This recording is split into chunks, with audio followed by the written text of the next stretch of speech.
Това сега не е бавно. Бавно е. Бавно ли е? Има още по-силно от това. Нали?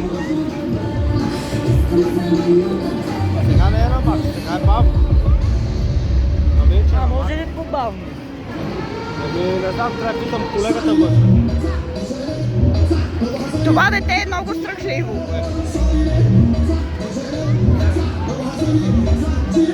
Не трябва да се плаши, няма как да паднеш от люлката първо.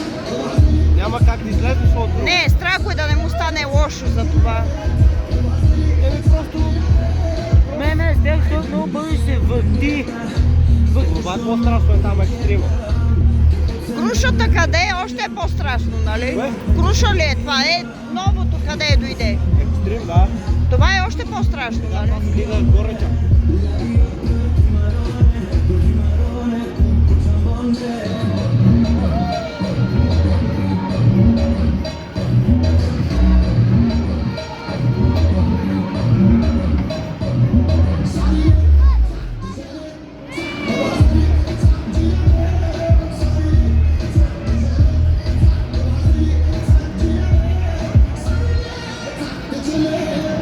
Утре, други ден, да видиш какво ще е.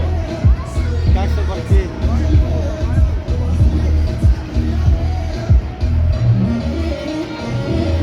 А това сега леко ли е? Леко. Рискувано ли?